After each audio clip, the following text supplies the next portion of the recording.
friends, Sarah here from Sunset Bow with some more 7 stories. I already did a video that was about some of the different interpretations that can be placed on the 7 of Swords and the 7 of Cups. I talked a little bit about some of my own personal experiences. I've had some really powerful experiences and readings with those where it's been really clear what type of interpretation should be put on them.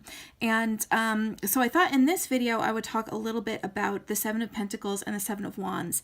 I'm doing this as a separate one because I don't have quite as many sort of personal anecdotes about some of the different meanings that can be gleaned from these cards.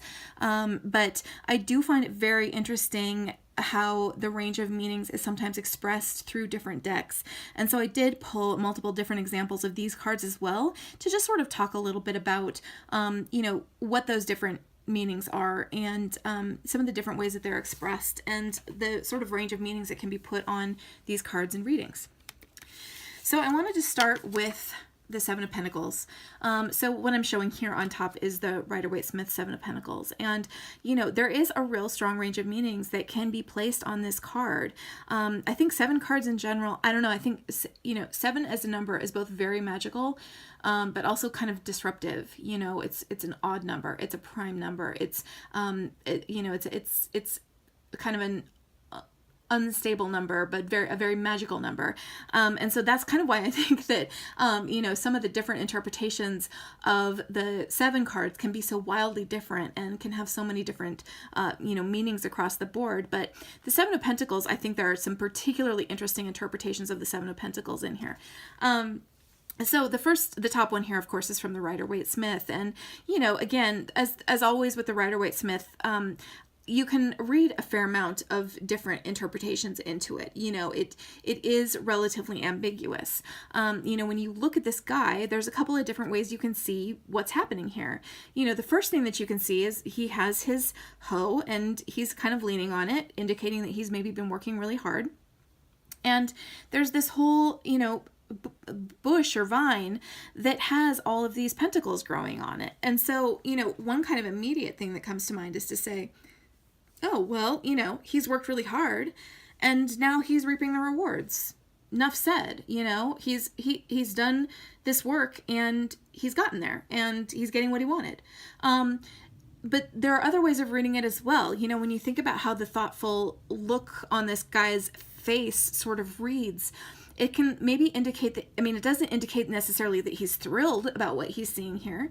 You know, maybe he's thinking, oh crap, I shouldn't have grown pentacles. What was I thinking? You know, the price of pentacles has plummeted in the last 6 months. Why did I plant pentacles? Or, you know, you get what I'm saying. I mean, there's every indication that maybe he is kind of considering what he did and thinking, I worked so hard and I got this far, but maybe I needed to do something different and maybe I need to change course and do something different. You know, he doesn't necessarily look thrilled about his windfall here.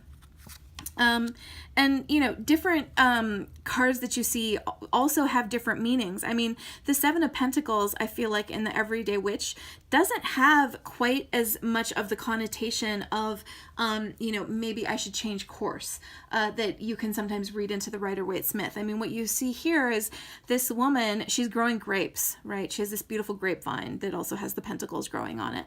And what you can see is that she has a glass of wine.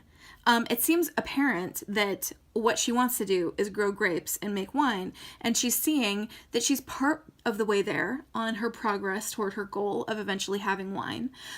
She's examining how far she's gotten. She has a pretty satisfied look on her face. She looks like she feels pretty good about it, and it just seems like she's sort of taking a breather in the middle of her long efforts to say, great, doing good. You know, I've gotten this far and there's a little ways more to go, but I'm on the right path and I'm doing great.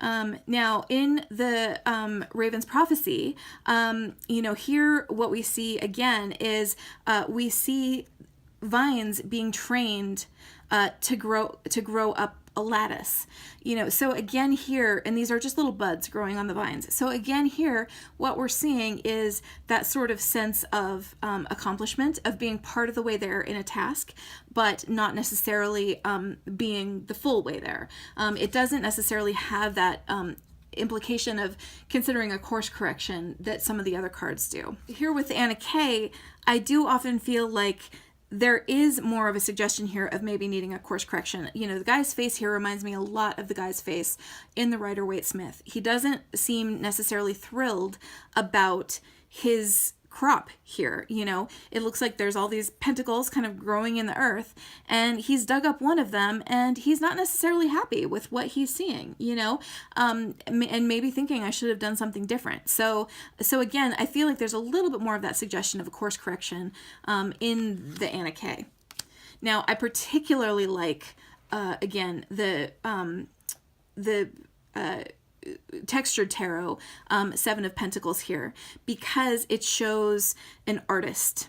And the interesting thing about this artist, and you know, as suggested by the fact that he's sort of got this palette on his brain, and there's all of these different paintings that he's looking at, and it suggests that he's completed all of these paintings.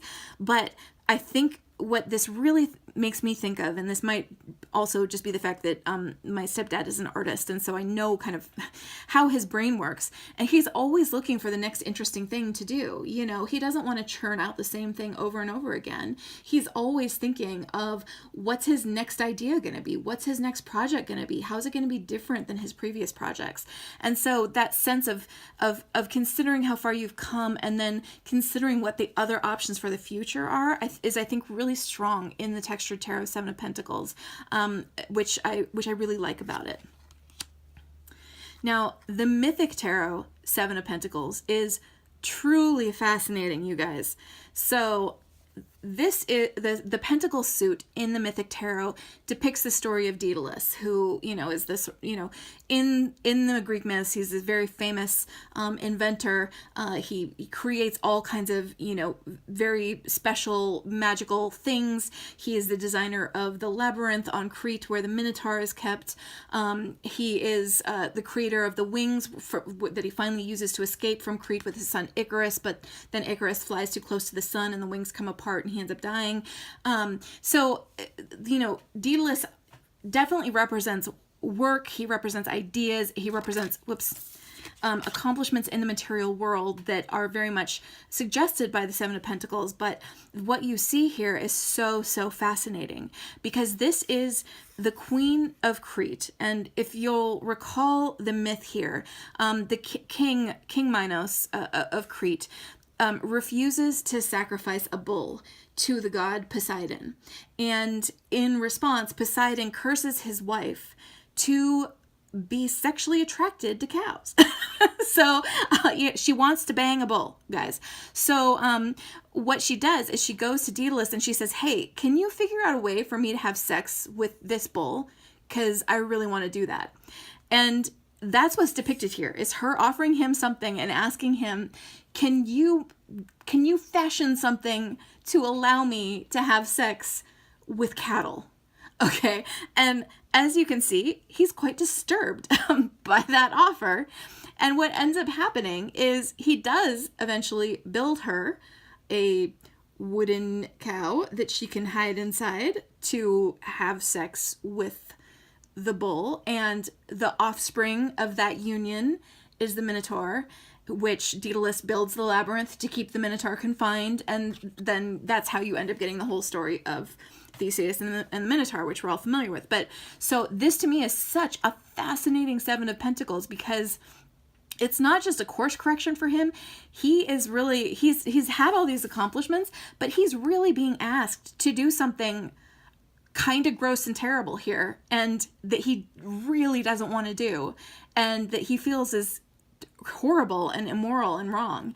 And so, you know, truly this Seven of Pentacles represents a dilemma in the way that I don't think any other Seven of Pentacles card can truly get at, just because of the context of the story here and the situation that the character on the card finds himself in. And then finally, of course, Again, the Fountain Tarot, you know, it's so funny. I never thought when I first looked at this deck that I was going to be attracted to it. But again, because of its neutrality and because of just the openness of it and the many ways that you can interpret any card, this deck to me is such a workhorse for reading for people. I almost never use this deck to read for myself, but when I am doing readings for other folks, I use this deck constantly. It's honestly one of my biggest workhorses. And so again, you know, what we see with the Seven of Coins here is very ambiguous. The guy could either be gathering the successful fruits of his labor, or he could be looking at it and considering a course correction. And we don't know based on this card, and you can interpret it in multiple different ways. And so, and I really like that about the Fountain Tarot and how it really allows you to read that spectrum of meanings into a card. All right, so let's talk a little bit about the Seven of Wands. One take on the Seven of Wands is that, you know, you're under attack and you need to defend yourself. The guy in this particular picture, and again, this is the Rider-Waite-Smith picture, looks like he's being assailed. You know, he looks like he's being attacked. But there's also a meaning that you can give it, which is that he has achieved the high ground and he's defending it. Right? It's not necessarily about people just coming at him because they're jerks. It's maybe about the fact that he has achieved something that other people want, and there's always going to be a sort of healthy level of competition for that thing, whatever it may be. So again, you know, again with the Rider-Waite-Smith, it's something I tend to find very neutral and very easy to read that range of meanings into it. Now here with the Everyday Witch, this to me is much less ambiguous. I mean, this to me looks much more like she is being attacked. It almost looks like there's sort of a precipice behind her, and if she backs up any further, she's going to fall. You know, it looks like she's backed up against a wall.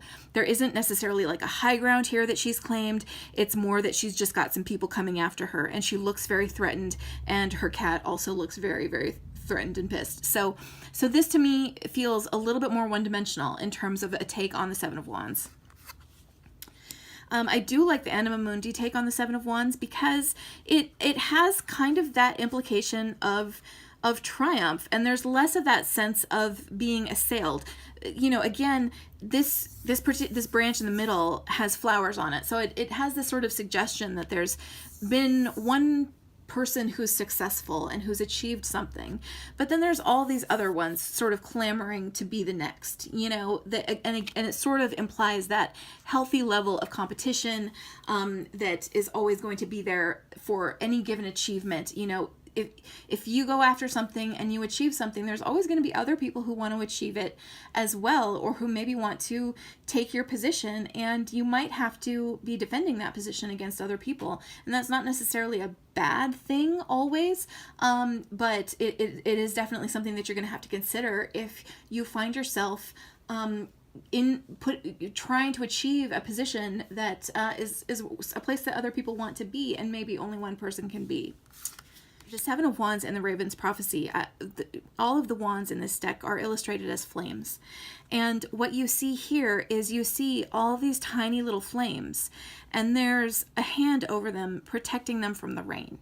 And so this is very much, it really gets at that concept of the wands as being fiery, as being passions, as being ideas or excitements that you need to protect and nurture.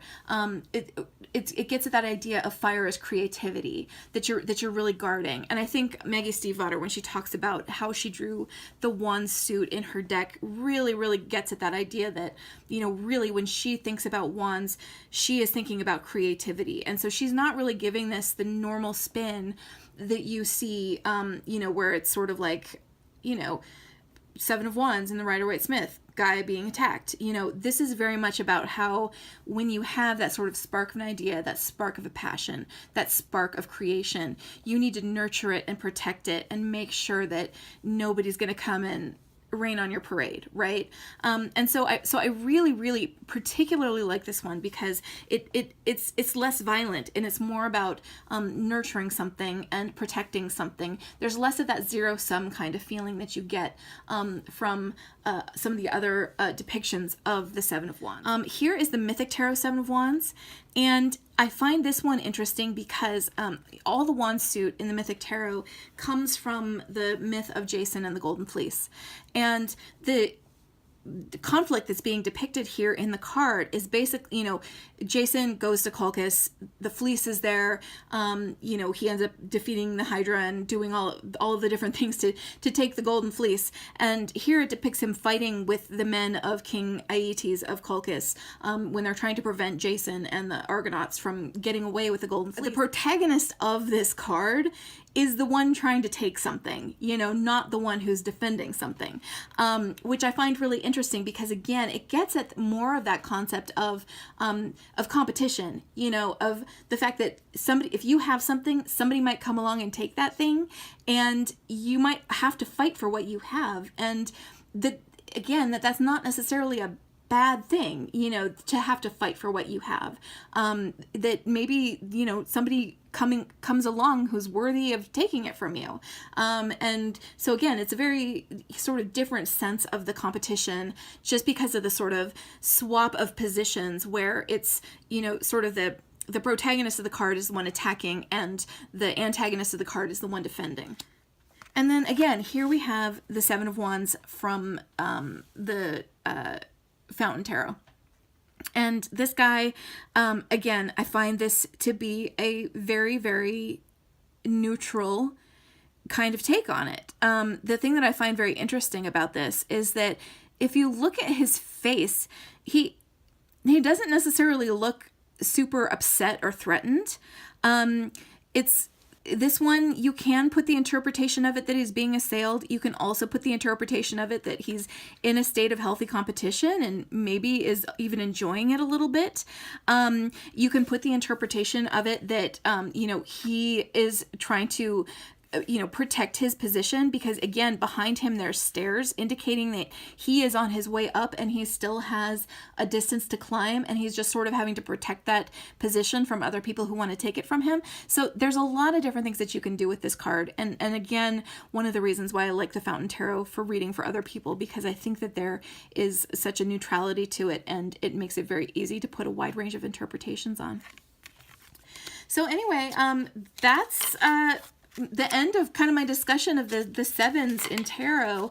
I love to see if other folks have other sort of favorite seven cards, or, you know, cards where they kind of put a different spin or a different interpretation on it that they want to share. You know, I just kind of took a selection of cards out of my collection of decks, but I have, you know, a ton more decks, and there's all kinds of other different interpretations that can be placed on these sort of overarching concepts that are expressed in the seven cards. And so I'm just very interested in seeing if other folks have different takes on this, or different interpretations, or personal experiences that have really made them rethink the messages of these cards or see them in a different way. So anyway, thanks again for watching, everybody. Have a great day. Bye-bye.